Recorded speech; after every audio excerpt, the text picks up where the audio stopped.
my son grabbed the mic at my retirement party and exposed the secret I'd hidden for 22 years in front of everyone. After 37 years of dedicated service to Henderson Manufacturing, I stood in the decorated conference room surrounded by colleagues, friends, and family, completely unaware that my carefully guarded secret was about to be revealed by the person I loved most in the world. My retirement party was supposed to be a celebration of a long career, a chance to say goodbye to the company that had been my life for nearly 4 decades, and instead, it became the moment when everything I had hidden came to light. My name is David Patterson, and I started at Henderson Manufacturing right out of college in 1987. I was 22 years old, fresh-faced and ambitious, hired as a junior engineer in the production department. The company made industrial equipment, nothing glamorous, but it was solid work for a solid company in our mid-sized Midwestern town. I was grateful for the opportunity and determined to prove myself. In those early years, I worked hard, put in long hours, and slowly climbed the ladder. I got married to my college sweetheart, Linda, and we had 2 children, a son named Thomas and a daughter named Emily. Life was good, predictable, and stable. The American dream, or at least our version of it. By my 10th year at Henderson, I had made it to senior engineer, and by year 15, I was promoted to engineering manager. That's when things got complicated in ways I never could have anticipated. The promotion came with increased responsibility, better pay, and access to higher-level company decisions. It also came with knowledge of something that would haunt me for the next 22 years. In 2002, Henderson Manufacturing was struggling. The economy was shaky, competition from overseas manufacturers was intensifying, and our profit margins were shrinking. The executive team was under enormous pressure from the board of directors to cut costs and improve efficiency.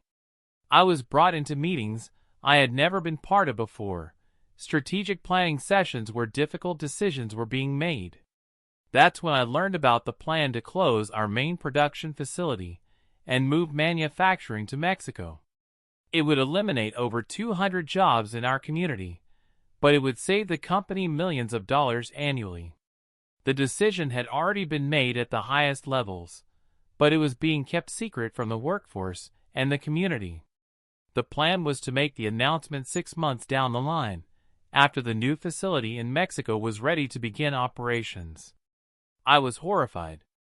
I knew many of the people who would lose their jobs. Some had been with the company for decades. Many had families, mortgages, kids in college. Our town was small enough that losing 200 manufacturing jobs would devastate the local economy. Stores would close, property values would drop, families would struggle. It wasn't just about the workers at Henderson, it was about the entire community. I went to my boss, the vice president of operations, and expressed my concerns. I suggested alternative cost-cutting measures, efficiency improvements, anything that might avoid the mass layoff. He listened politely, and then explained the reality of the situation. The board had made their decision based on the numbers, and the numbers were unambiguous. Without this move, the entire company might eventually fail, and then everyone would lose their jobs, not just 200 people. He also made something very clear to me. The plan was confidential. If word leaked out prematurely, it could cause chaos, potentially cause the whole transition to fail, and definitely cost jobs of whoever leaked the information. He looked me directly in the eye and said that my continued employment and future with the company depended on my discretion and loyalty. I went home that night feeling sick. I didn't sleep. I kept thinking about all those families, all those people who had no idea their livelihoods were about to disappear. The ethical thing seemed obvious. I should warn people, give them time to prepare, to look for other jobs, to make plans. But I also thought about my own family. I had a mortgage, 2 kids who would need college tuition, a wife who depended on my income. If I leaked the information and got fired, how would I provide for them? I agonized over the decision for weeks. I talked to Linda about it in vague terms, without revealing the specifics of what I knew. She reminded me that we had our own family to think about, that I had worked hard to get where I was, that sometimes life required difficult choices. She didn't say I should keep quiet, but the implication was there. In the end, I kept the secret. I told myself I was being practical, that I had responsibilities to my own family first, that my leaking the information wouldn't actually change the outcome anyway. The company would still close the facility. People would still lose their jobs, but I would have sacrificed my career for nothing. At least that's what I told myself to sleep at night. 6 months later, the announcement was made. The reaction was exactly as devastating as I had feared. Workers were shocked and angry. The union tried to negotiate, but there was nothing to negotiate. The decision was final. Families scrambled to figure out what to do. Some people found new jobs, many had to move away to find work, and some never really recovered professionally. I kept my job, of course. In fact, I was promoted again, this time to Director of Engineering. I told myself I had made the right choice, that I had protected my family's security and future. But the guilt never really went away. I would see former colleagues around town, people who had lost their jobs in that closure, and I would feel a twist in my stomach knowing I had advance warning and said nothing. Over the years, I buried the guilt deep. I focused on my work, on providing for my family, on being a good father and husband. I became a fixture at Henderson Manufacturing, one of the longest tenured employees, respected for my technical expertise and my loyalty to the company. I mentored younger engineers, served on community boards, donated to local charities. Perhaps I was trying to compensate in some small way for what I had failed to do all those years ago. My son Thomas was 10 years old when the plant closure happened. He didn't understand the full implications at the time, but as he grew older, he became increasingly interested in social justice, workers' rights, and corporate accountability. He went to college and studied labor relations and economics. He wrote papers about the impact of globalization on American manufacturing communities. He became, in many ways, everything I admired but had failed to be when it mattered. Thomas and I had a good relationship, or so I thought. We talked regularly about sports, about his work, about life. But there was always this small distance between us that I couldn't quite explain. He respected me, I think, but there was something in his eyes sometimes, a question he never quite asked. Now, at 62 years old, I was retiring. Henderson Manufacturing had changed ownership twice since that fateful decision in 2002. Most of the people who had been involved in that closure were long gone. The company had eventually brought some manufacturing back to the United States, though never to the same scale as before. I had survived multiple rounds of restructuring and had built a reputation as someone who could be trusted, who was loyal, who kept the company's interests first. The retirement party was held on a Friday afternoon in the main conference room. About 80 people attended, current colleagues, a few retired former co-workers, family, and friends. There was a catered buffet, a sheet cake with my name on it, and a series of speeches from various company leaders thanking me for my service and dedication.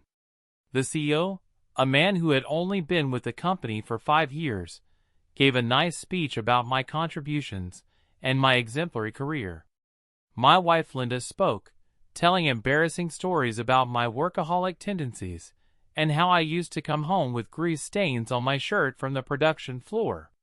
Several colleagues shared anecdotes about projects we had worked on together. It was all very warm and touching, exactly what a retirement party should be. Then my son Thomas stood up. He had been sitting quietly with his sister Emily and his wife Rachel, and I hadn't expected him to speak. He wasn't listed on the program, but the CEO, seeing him stand, smiled and invited him to come to the front. Thomas walked to the podium with a folder in his hand, and I felt a flutter of nervousness that I couldn't quite explain. He looked serious, more serious than the occasion seemed to warrant. "Thank you all for being here to celebrate my father's retirement," Thomas began, and his voice was steady but strained. 37 years is a remarkable career, and my father has certainly been dedicated to this company. In fact, his loyalty to Henderson Manufacturing is something I've been thinking a lot about lately. I shifted uncomfortably in my seat. There was something in his tone that worried me.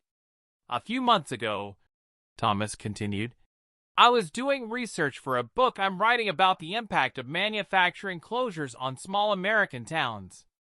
I was looking through old newspaper archives, company announcements, and public records, and I came across something interesting about the 2002 closure of Henderson's main production facility, the one that eliminated over 200 jobs." My heart started pounding. Where was he going with this? "I found internal company documents that had been submitted as part of a lawsuit filed by the union," Thomas said, opening his folder. "Documents that showed the decision to close the facility was made in early 2002, but wasn't announced until 6 months later. During those 6 months, company executives and senior management knew about the closure, but kept it secret from the workers." The room had gone very quiet. People were listening intently now, unsure where this was heading. "Among the people who attended those planning meetings," Thomas continued, looking directly at me, "was my father.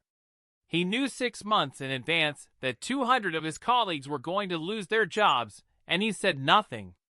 I felt the blood drain from my face. Around the room, I could see people turning to look at me, confusion and surprise on their faces. Linda reached over and grabbed my hand, her grip tight. "Now, before anyone rushes to judgment," Thomas said, his voice shaking slightly, "I want you to understand that I've spent months wrestling with what to do with this information. Part of me wanted to just let it go, to let my father have his retirement party without dredging up the past. But I realized that keeping silent about injustice, even to protect someone you love, is itself a form of injustice." He paused, and I could see tears in his eyes. This was hurting him as much as it was hurting me. "I grew up watching my father work hard, provide for our family, and build a successful career. He taught me about responsibility, dedication, and professionalism. But he also taught me, perhaps unintentionally, about the cost of silence. Those 200 workers who lost their jobs, they had families too. They had mortgages and kids who needed college tuition. If they had known 6 months earlier, they could have started looking for new jobs, could have prepared, could have had some control over their futures. Instead, they were blindsided because people like my father chose loyalty to the company over loyalty to their colleagues and community." The silence in the room was deafening. I wanted to stand up, to defend myself, to explain the impossible position I had been in, but I couldn't seem to make my body move. "Dad," Thomas said, looking at me with an expression of such pain and disappointment that it broke my heart, "I love you. I know you thought you were doing the right thing, protecting our family. But those other families deserve protection too. They deserved honesty. And I can't stand here at your retirement party and celebrate a career built on a foundation that includes that betrayal, that silence, without acknowledging what happened." He closed his folder, and his voice dropped to almost a whisper. "I'm sorry to do this here, in front of everyone. But I've learned from you that sometimes the hardest thing to do is speak up when it's uncomfortable, even when it costs you something. I just wish you had learned that lesson back in 2002.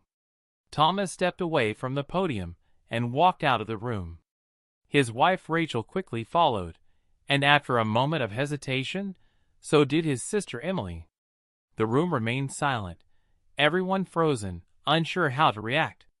I finally found my voice. I stood up, my legs shaky, and walked to where Thomas had been standing. I looked at the faces staring back at me, colleagues, friends, people I had worked with for decades. "It's true," I said quietly. "Everything Thomas said is true. In early 2002, I was brought into planning meetings about the facility closure. I knew 6 months before the announcement, and I said nothing. I was told it was confidential, that my job depended on my discretion, and I chose to protect my own position and my family's security over warning people who deserved to know." I took a breath, feeling 22 years of buried guilt pouring out. "I've regretted that decision every day since. I've told myself it wouldn't have made a difference, that the jobs would have been lost anyway, but the truth is those people deserved the chance to prepare. They deserved honesty. And I failed them because I was afraid and selfish." Linda was crying quietly in her seat. Several people in the room looked uncomfortable, others looked angry, and a few looked sympathetic. "I don't know what else to say except that Thomas is right. My son has more courage and integrity than I did. He's the man I should have been but wasn't." I looked toward the door where Thomas had exited. "And I'm sorry. To everyone affected by that closure, to this community, and most of all to my son for not being the example he deserved." I stepped away from the podium and walked out of the conference room. The party was effectively over. I could hear murmuring behind me as I left, people trying to process what had just happened. I found Thomas in the parking lot, sitting in his car with Rachel beside him. I knocked on the window, and he rolled it down. His eyes were red from crying. "I'm sorry," he said immediately. "I know I ruined your retirement party. I just couldn't sit there and pretend anymore." "You have nothing to apologize for," I said. "You did what I should have done 22 years ago. You spoke up even when it was hard, even when it cost you something. I'm proud of you, even if I'm ashamed of myself." "Why didn't you tell them?" Thomas asked, his voice breaking. "Why didn't you warn those people?" I had asked myself that question countless times over the years. "Fear," I said honestly. "Fear of losing my job, my income, my career. Fear of not being able to provide for you and your sister and your mother. I told myself I was being responsible, but really I was just being a coward." "Those people lost their jobs anyway," Thomas said. "But they lost them without any warning, without any chance to prepare. Do you know how many families in this town were destroyed by that closure? How many people never recovered?" "I know," I said quietly. "I've lived with that knowledge for 22 years. It's haunted me, even when I tried to pretend it didn't." Rachel spoke up from the passenger seat. "Thomas has been struggling with whether to confront you about this for months. He didn't want to hurt you, but he also felt like staying silent made him complicit." "He made the right choice," I said. "The choice I failed to make." We stood there in the parking lot for a long moment. Finally, Thomas got out of the car and faced me. "I don't hate you, Dad. I'm disappointed and angry, but I don't hate you. I just needed you to acknowledge what happened, to admit that it was wrong." "It was wrong," I said firmly. "There's no justification for what I did, or rather, for what I didn't do. I was wrong, and a lot of people suffered because of my silence." "What are you going to do now?" Thomas asked. I hadn't thought that far ahead, but suddenly I knew. "I'm going to make it right, as much as I can. I'm going to go public with what happened, talk to the local newspaper, explain the full story of that closure. I can't give those people their jobs back, but I can at least give them the truth. They deserve to know that the betrayal went beyond just corporate decisions, that people they worked alongside knew and said nothing." Thomas nodded slowly. "That's going to be hard. People are going to be angry. They should be angry. I deserve their anger." I paused. "Will you help me? You're a better writer than I am, and you understand these issues better. Will you help me tell the story properly?" "Yes," Thomas said without hesitation. "That's all I wanted, for the truth to come out, for there to be some accountability." Over the following weeks, Thomas and I worked together on a detailed account of what had happened in 2002.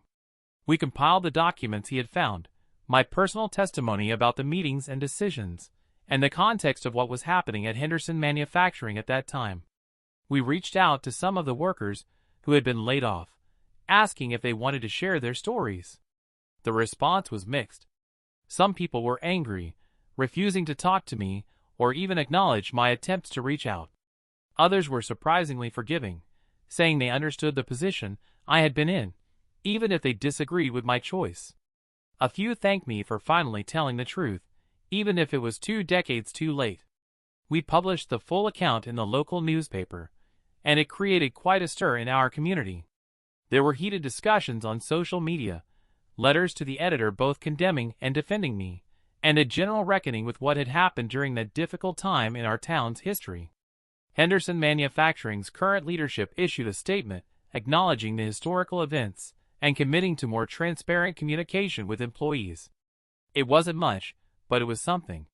My relationship with Linda was strained for a while. She was angry that I had kept the full extent of my knowledge from her all those years, angry that Thomas had exposed it publicly, and angry about the fallout we were facing.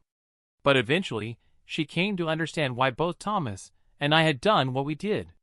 Secrets, she realized, had been poisoning our family for years, and truth, however painful, was ultimately healthier. Emily, my daughter, had mixed feelings. She understood Thomas's need to speak out, but she also felt protective of me and hurt by how public the revelation had been. It took time and many difficult conversations for our family to find our way back to each other. The most important relationship that needed healing was between Thomas and me. We spent hours talking, really talking, about ethics, responsibility, fear, courage, and the complicated choices people make. I told him about the sleepless nights I had spent in 2002, about the guilt I had carried, about all the times I had wanted to confess but couldn't find the courage. He told me about his journey of discovery, about finding those documents and realizing his father had been involved, about the moral struggle he had faced in deciding whether to confront me. He had wanted to protect me, to preserve our relationship, but he had also felt a responsibility to the truth and to the people who had been harmed. "I learned something from all of this," Thomas said during one of our conversations. "I learned that loving someone doesn't mean protecting them from the consequences of their actions. Sometimes real love means holding people accountable, even when it's painful." He was right, of course. His confrontation at my retirement party was an act of love, not hatred. It was the kind of tough love that forces growth and change, that refuses to accept comfortable lies in place of difficult truths. Looking back now, 2 years after that fateful retirement party, I can say that Thomas did me a favor. Living with that secret for 22 years had been a burden I didn't fully realize I was carrying until it was lifted. Yes, there were consequences. Some friendships ended, my reputation in certain circles was damaged, and I had to face anger and disappointment from people I respected. But I also experienced something unexpected: relief, redemption, and a renewed relationship with my son built on honesty rather than hidden shame. I volunteer now with a workers' rights organization, using my experience and knowledge of corporate decision-making to help advocate for greater transparency and employee protections. It's my small way of trying to make amends for my silence all those years ago. I'll never be able to fully repair the harm that was done, but I can at least try to prevent similar situations in the future. Thomas and I are closer now than we've ever been. We talk regularly, not just about surface things, but about meaningful issues, ethics, challenges, the complexity of doing the right thing in difficult circumstances.